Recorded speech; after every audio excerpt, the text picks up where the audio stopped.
Virtual reality.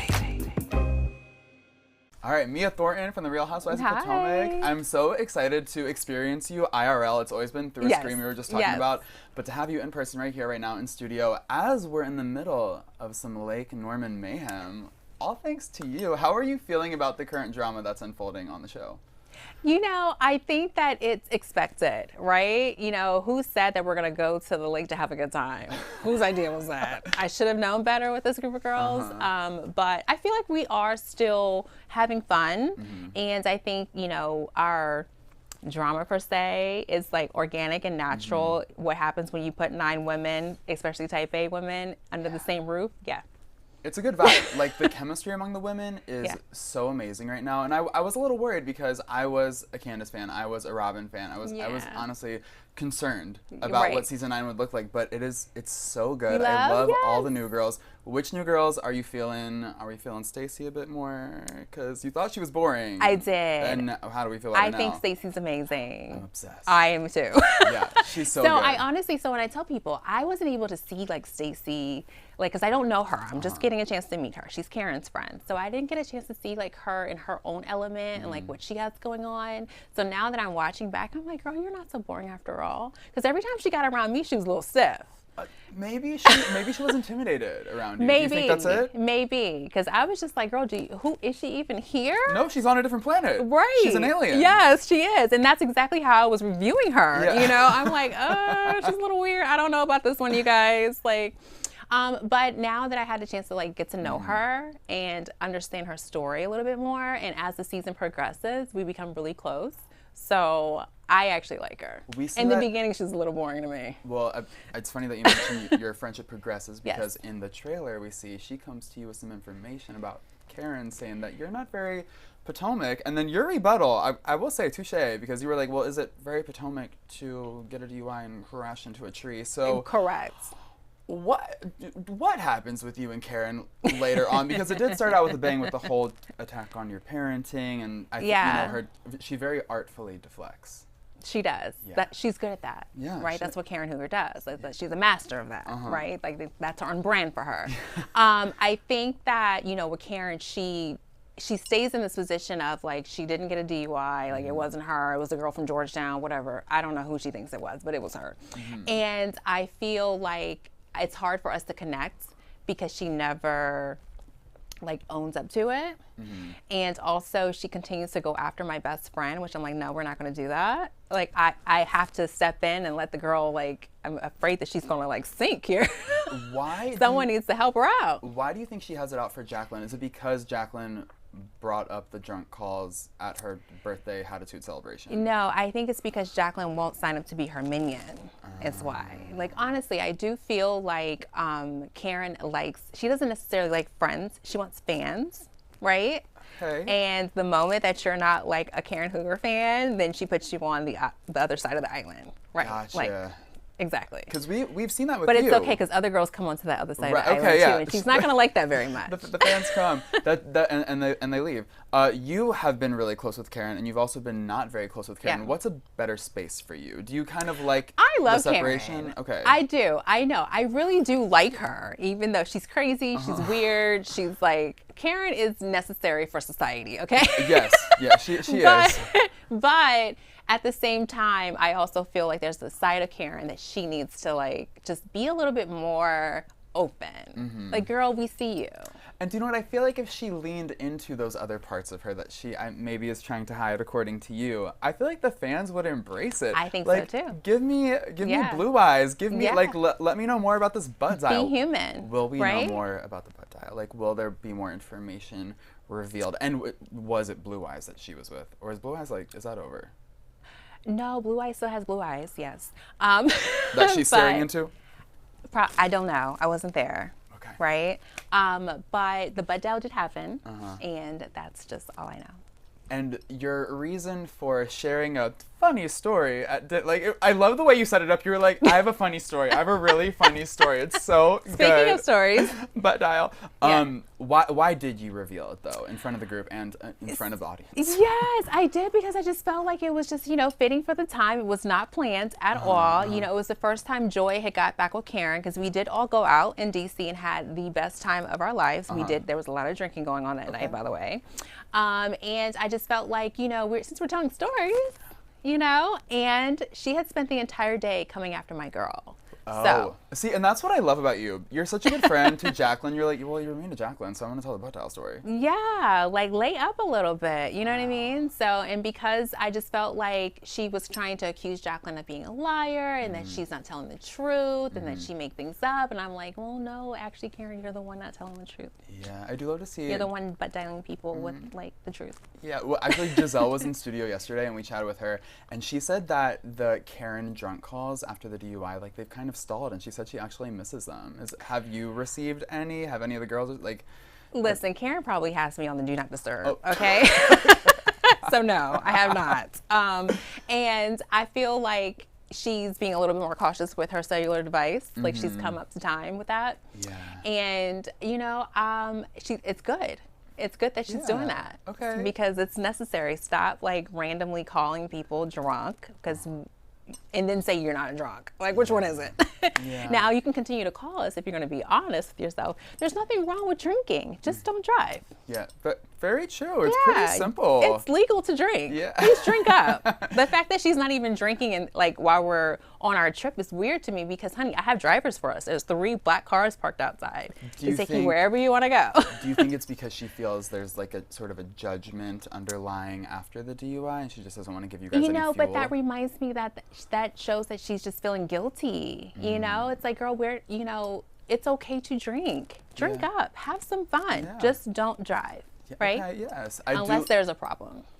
Right, yes. Different story. Unless.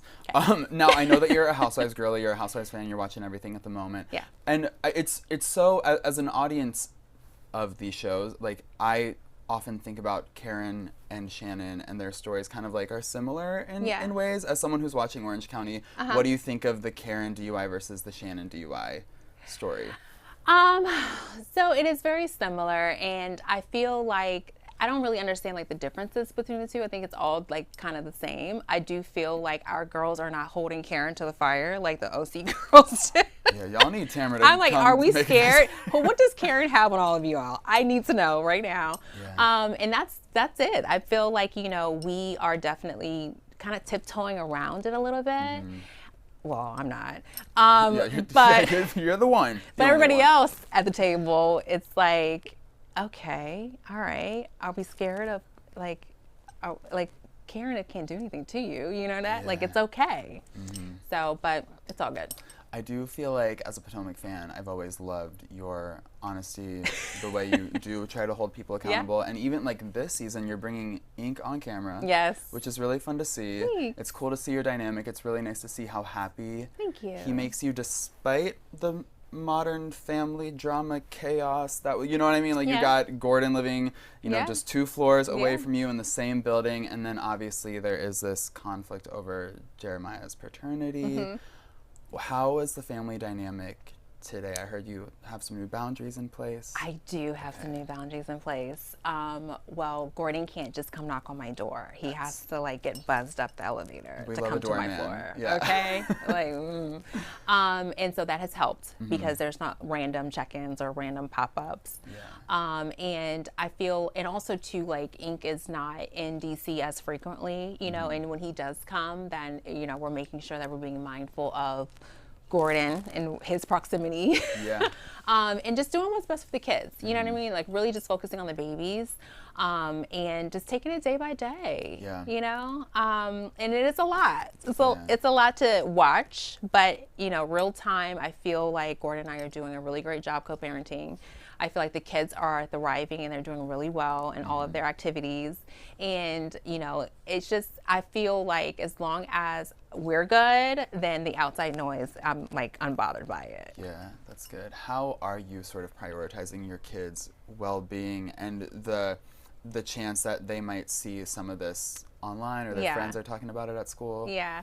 So my kids don't have social. Okay. And I am like super mom, where I make my oldest turn his phone in. So I'm seeing everything that's going on, and I have access to his accounts. Okay. Wow. The kids are so like living in their own world, which is where they need to stay because they're kids. And I barely, like, I don't even let them surf the web. Like, they have YouTube Kids, and that's it. And they log in for school, and that's it. I don't think that they really know like everything that's going on. Does Jeremiah have any idea that the questions about who his dad is are sort of like lingering, or is?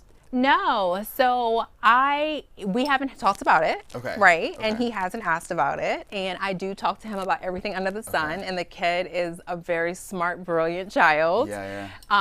And no, we're good. Like, I feel like it's not even happening in their world. Yeah. Which so I'm gonna keep it that nice. way. Yeah, that's incredible. I also thought it was incredible that you and G were so open about his bipolar diagnosis and taking steps to, try and fix the issues that was creating in your dynamic. How are things today? And did it feel like such a relief to figure out what it was and then address it? And I'm sure like other people going through the same thing reached out to you being like, wow, I'm glad you're so open about this. Yeah, well, I wasn't open about it. Gordon was. Okay, but just for the record, like, did you not want to share it? I just felt like that wasn't my story to tell. Okay. Do you know what I mean? Like, that's his health. That has to do with him. Right. And I just felt like, because it's something that, has been going on, since I found out about it years ago. And I've just been trying to navigate around him and doing what every family that has a family member that has diagnosed bipolar does. We try to support them. We try to be there. We try to show up. But Gordon is like progressively doing his own thing, and it becomes challenging. Okay. So I had decided to, obviously we all know we're getting a divorce, and I just was like, I can't do it any longer. Yeah. It's time to like tap somebody else in. Your turn, fifth wife turn. Oh my God. 4 times is giving up. Now it's time for number 5. Yeah. 5 times the charm, maybe. How is the divorce going as of now? Are we closer to finalizing it? We're in the final stages. Okay, that's good. Yes. I'm going to get divorced before Ashley. I guarantee you that. Yes. Probably, yes. Yeah. And, I think that it's just, we have a little fine details that he needs to agree to. And our businesses have sold. Yes. It's exciting. Yes. So he has his equity shares. I have taken mine. And hopefully we can just set sail and have a good time. I love it. And once that happens, are you and Ink trying to lock it down and make it official? That's like the number one question that people like ask us, right? Yeah. So I honestly feel like it's okay for Mia to take some Mia time. You probably should. Yeah. I'm probably having way too much fun. Yeah. Now, and I think it's good because I feel like I haven't been single in like literally, because this is my second marriage. Yeah. So if you factor in, I've kind of been a wife, like I'm a housewife. I've been a wife longer than I've been half my life. Like literally, right? Think about it. Yeah. So my oldest is 16, and I got married when I was pregnant with him. And I went from one marriage to a marriage into Gordon, right? So it's time to take a break. You owe it to yourself. It's time to take a break. How does Ink feel about you taking a break, or does he want to put a ring on it? I think if it was up to Ink, he would have me barefoot and pregnant right now. Do you want another baby? Would you? No. Okay. But he does. He wants to. And I take that back. I say no, but honestly, when you love someone, you're going to do whatever to make someone happy. So I don't want to say no, and then you guys tune in and there's like, I'm pregnant with twins. We need a whole like Mamma Mia special. You know what I'm saying? Yes. All right, Mia. Well, thank you so much. It was so great catching up. Thank you. Nice to be here. I appreciate you so much.